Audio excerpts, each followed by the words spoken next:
So moving on to topic 2, I'm going to be talking about way overdue. I'm going to be talking about Venom 2, Let There Be Carnage. If you haven't seen the movie yet, I'm going to do my generic spoiler-free stuff at the beginning, just my overall thoughts, and then I'll be going into full-on spoilers. Not talking the whole movie, but just things that came up and, what it could lead to down the road. So Venom 2 came out a few weeks ago, and I'd say overall, similar to Venom 1, this movie was okay. It was okay. I think Carnage looked really cool in his scenes that he was involved in. Looked strong and menacing as a character and as a villain. I think Woody Harrelson did a great job of portraying the character. I appreciate that they changed his look from the little post-credits of Venom 1, where I thought his hair looked stupid. He looked much better in this one. And I like how they gave him a backstory and kind of filled in, like, what's going on with this character, because Venom 1, we barely got any information. I think we might have heard about him in the newspapers quickly, and then at the end, obviously, we get the cameo of him talking to Eddie Brock and being interested in learning more about him. But other than that, we knew nothing. He just kind of came out of left field.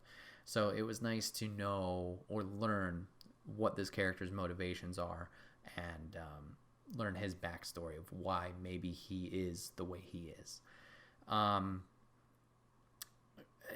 Storytelling was fine. Story was good. I understand how some people may be a little bit against how Sony is going with the Venom films. I get that. It's not like, this isn't the Venom that I wanted from the comics. It's different. And I get it if you're a little against that. I remember walking into Venom 1 thinking that, but it's different, but I think it's okay. And if I've talked about this numerous times, either on Marvel Plus or in here, it's like one of those things where if you could turn your brain off to just go into it without judgment or hating it already, you can get something out of it. And I think this film has a lot of comedic elements that they do use and that they tell in the story that allow you to kind of connect with Eddie and Venom a little bit more. And then you do have the serious and action points, whether it's against Carnage or then it's against Shriek, that, make you interested for the action potential. So yeah, overall, okay. If you decide to watch it, hope you do. If you don't watch it, okay. If you're a Marvel fan, maybe give it a chance. I'll say that. And then I'll say more in the spoiler section because we're going into spoilers. So full spoilers from here on out. So if you haven't watched the film yet and you don't want to be spoilers, bye. Spoilers, you don't want to be spoiled. Man, Bret, you cannot talk today. We'll see you next time. Thanks for hanging out. Full spoilers on Venom right now. Oh shit. Is pretty much what I have to say at the beginning. Action's great. We go into the little comedy route with Venom and Eddie. I know that not for everybody, because this is not the symbiote we thought we would be getting when we thought eventually this character will pop up in the films. We did get glimpses out of it glimpses of it at Venom 1, and it came out fine. The story they're telling here of the little relationship dynamic between Eddie and Venom and how they're getting sick of each other, getting a little annoyed, and it's like a breakup story. Okay. Bold choice, but I mean, I guess it works and it makes sense for the story they're telling. So we're going to see, once again, Venom and Eddie kind of at each other's necks a little bit, kind of getting sick and tired of each other.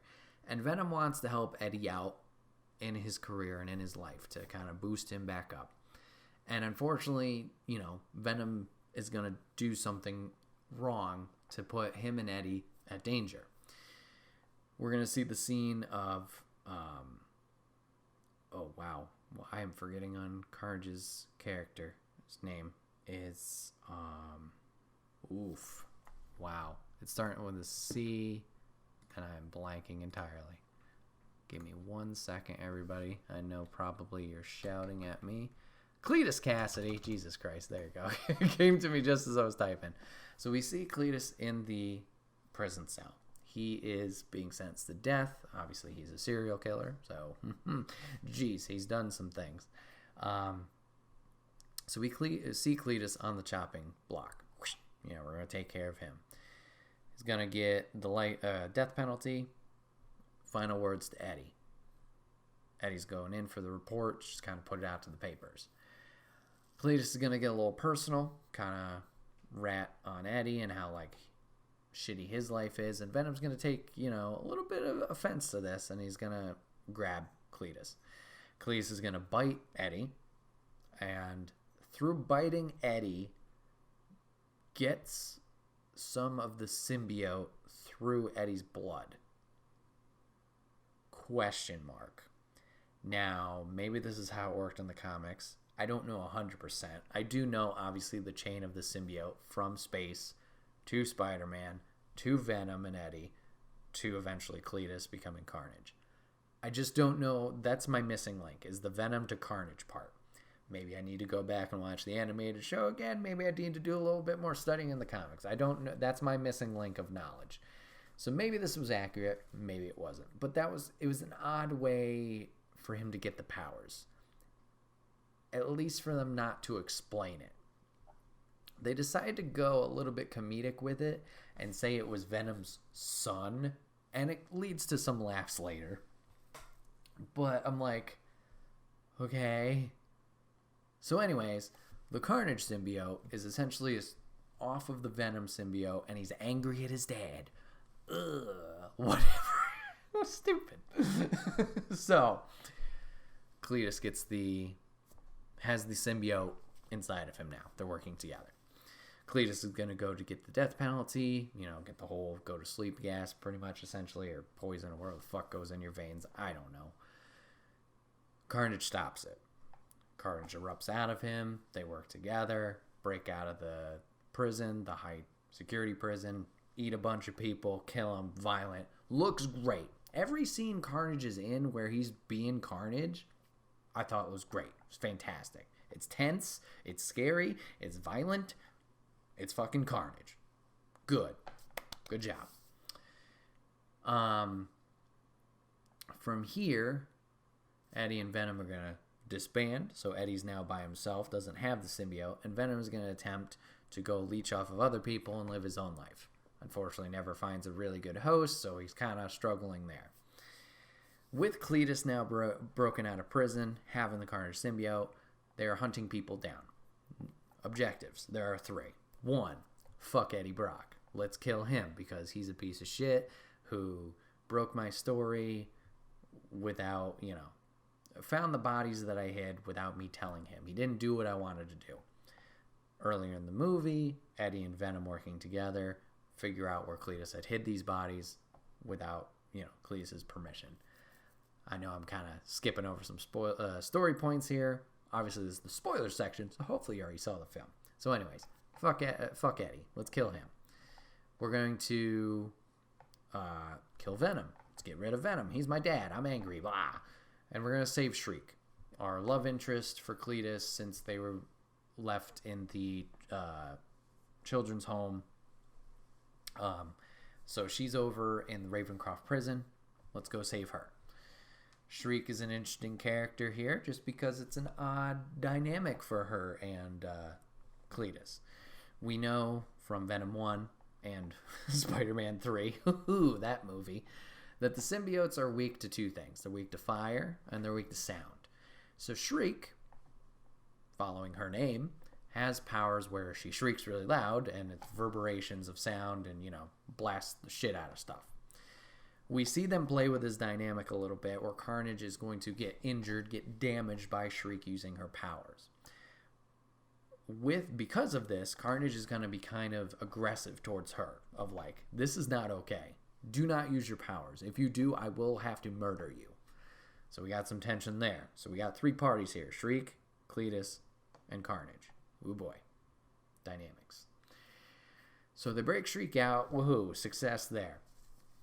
She wants to get revenge on a detective that essentially put her into Ravencroft. All right. Detective happens to be working with Eddie a lot. So, hey, look at that. And in the final sequence, we got a love interest being captured. We got a detective being captured. Eddie and Venom are going to reunite, and we're going to go. And then we get the big comedic spot with Venom freaking out that Carnage is his son. Oh shit, I'm not dealing with this. Blah, blah, blah. Crowd laughs. At least all 3 people in the theater I was in laughed. And we're going to go eventually to our hero moment. And we're going to fight. Action was good. Action was exciting. We do play around with the relationships between these characters. As I had mentioned, Carnage and Shriek kind of at each other's throats a little bit just because of the dichotomy of Carnage using Cletus and then also Shriek's ability to damage Carnage quite a bit. We, using the power of sound, are going to eventually be able to get Cletus and Carnage separate. Carnage is going to be his little symbiote self on the ground, and Venom is going to take care of this problem by consuming Carnage and just eating the symbiote. Ew. Okie dokie. So the problem is solved. Carnage is dead. Venom has consumed his son, and it's over. Yippee. Cletus still around. He is now upset because his wife, who is dead. Oh no. He's upset because his symbiote is dead. Oh no. Venom says, you know what, bro? You're a piece of shit. You're a serial killer. And I think if I'm remembering correctly, it's been a few weeks, I do apologize, we'll munch on Cletus as well, eating his head. Ew. Symbiotes eat brains. That was a whole thing in this movie, too. He's like, Eddie, I gotta eat brains. I gotta eat people. I can't survive off candy and chickens this whole time because Eddie doesn't want him to eat people. So they kind of let him eat Cletus for right now. Hopefully he'll be good and go back to candy and chickens, but we'll fucking see how that goes. They play more into that comedy stuff with the chickens too, because he builds a relationship with, what was it, Sonny and Cher, 2 of their pet chickens in the apartment. So dumb. I mean, it's entertaining. It's funny. Which is like, I totally get it. This is not how we thought this character would ever be portrayed in the movies. Oh boy. So, okay.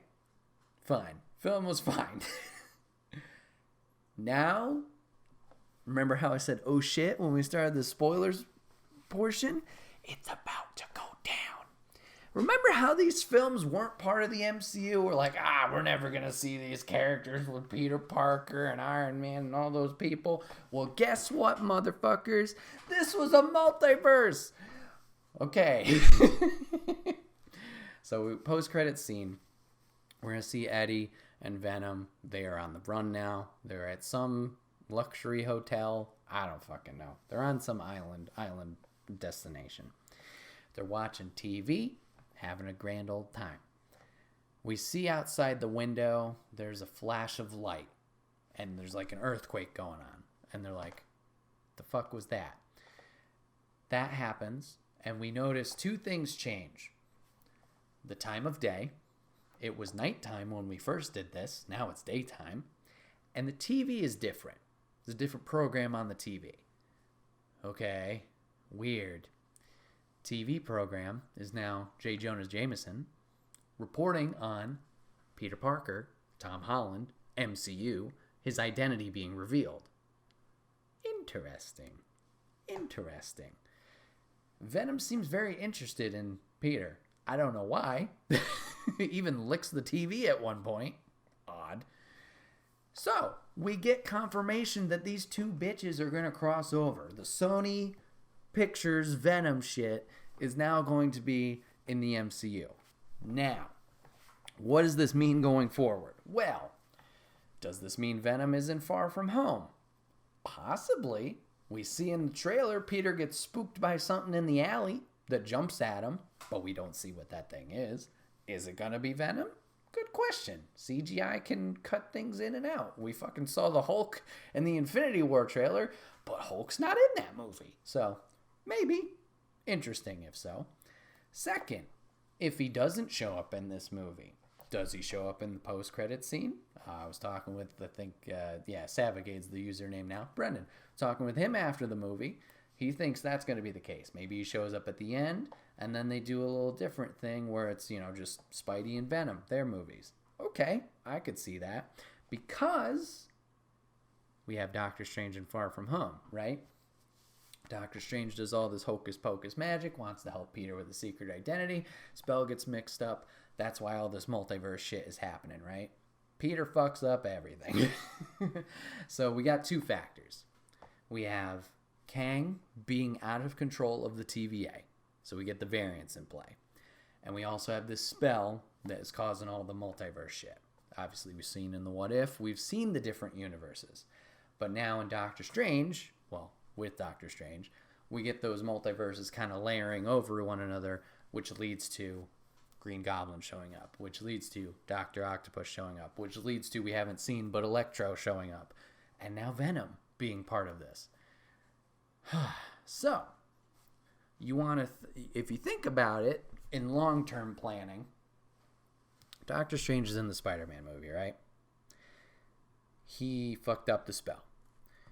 How, originally, at ground level, you're thinking, okay, everything's going to get fixed by the end of the movie, yippee yippee, you know, happy ending.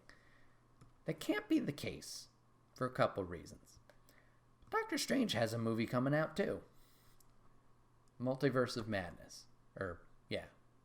Multiverse of Madness. So, he's probably fixing that shit in that movie. And that's not for another year, I think. So, nothing's going to be tied up multiverse-wise in a pretty bow. We may defeat Dr. Octopus and Green Goblin and anyone else who shows the fuck up, but Venom could still be around at this point. Not all loose ends may be tied up. So, that leads to that. So, I know this Spider-Man movie, Far From Home, could be the ending or the finale of this trilogy. Duh, that's how trilogies work. And the MCU hasn't done any movies past 3 for any heroes that we have. Captain America, 1, 2, 3, ended in Civil War. Iron Man, 1, 2, 3. Thor, Ragnarok was 3. Guardians, we're getting a 3rd. You know, we haven't hit the magic 4 for any of these characters yet. Now, I know somebody in the back is shouting, Bret, there's a Captain America 4. I get that. It's a different Captain America, though. It's now Sam Wilson, Falcon being Captain America. So, haha, in your face. But then there's also somebody going, Bret, what about Thor Love and Thunder? I get that. Thor's still in it. But also a new Thor. It's going to be Jane Foster. It's going to be Lady Thor. So, ha! In your face. So, maybe from here, instead of just Spider-Man movies, it is now going to be Spider-Man and Venom. Are they going to get a trilogy? Don't know. Don't quote me on that yet. And it's going to be interesting to see what kind of dichotomy or what storytelling they're going to tell with them. Is it going to be a buddy cop movie where Spider-Man and Venom are working together, maybe also tackling on or taking on other Spider-Man villains due to this multiverse bullshit? Or are they going to be head-to-head? I don't think they're going to be head-to-head because the Venom we know, they've painted him so far as a hero. Yes, he does the weird stuff where he eats people from time to time. That's not necessarily good, but Venom and Eddie want to be heroes. Like, they want to... Venom's really like, I want to go out and defeat evil and, you know, be out there not being hidden away from people. So it's like, that doesn't work out. The only way I could see it going that way is if there's a misunderstanding where they think Peter's evil. Which I guess they could get that way if they think J. Jonah Jameson is reporting it that way and that's what they believe. But maybe that would be one film. So maybe if they don't do the trilogy route and they just do a one-off, maybe that's how they play it, where they think Peter's evil, but actually he's not. By the end of the movie, you're like, hey, and, you know, secret handshake, best friends, or whatever the fuck. I don't know. Time will tell there. But mind-blowing there to think that Venom is involved. I think it's a smart way to do it, where it's the multiverse, so obviously they can go back to their separate paths of be the Sony Marvel universe and then obviously the MCU as we know it, without any hard commitments, because Sony's got all types of plans for their stuff, and we know, you know, the battle of rights there. Sony technically has all the rights for Spider-Man, so we got to play ball, but like, do we want all these characters in the MCU? I think this is a good way to kind of play nice about it because it's the multiverse. So once eventually all this timeline stuff is figured out, we can go back to doing our separate things. So yeah, there's my thoughts on Venom and what happened afterwards. If you guys did see the film, I hope you guys enjoyed it. I'd be interested to see what your thoughts are on the film, what you think will happen down the road. And this isn't the end of our Spider-Man talk. Definitely plan on having more. I know one of our future guests is very invested in the Spider-Man film franchise, so excited to chat more about it and all the fun theories later on down the road. So keep tuned, stay posted. But this has been another episode of the Wait What Are We Talking About podcast. My name is Bret, aka Enigma9011, and you can catch this podcast live over on twitch.tv/Enigma9011 every Sunday at 8 p.m. Eastern. You join the chat if you're a subscriber over there. We'd love to have you in on the conversation. If you can't catch it live, that's A-OK. It's brought to you over on YouTube and via podcast services, where it's broken out topic by topic and put as one big video in MP3 on the following Friday. Remember, guys, Extra Life 2021 is coming up on November 20th. It's a Saturday from 12 noon Eastern to the very next day, 12 noon Eastern. 24 hours of gaming, raising money for Children's Miracle Network hospitals. Any way you can help us out, whether it's by donating, spreading the word, or even just watching, is greatly appreciated. So please, please, please make sure you stop by for that. And last but not least, #ad merch store and get all of your swag over there. T-shirts, cups, backpacks, and more. Rep the brand, support us. It would be greatly appreciated. Thank you guys so much for hanging out for another episode of the podcast. Whether you gave it a watch, whether you gave it a listen, thank you so much. Excited for the next month's episodes. Got a lot of good conversations to be had. And yeah, thanks for hanging out, everybody. Hope you guys have a good one. Thanks for watching, and take care.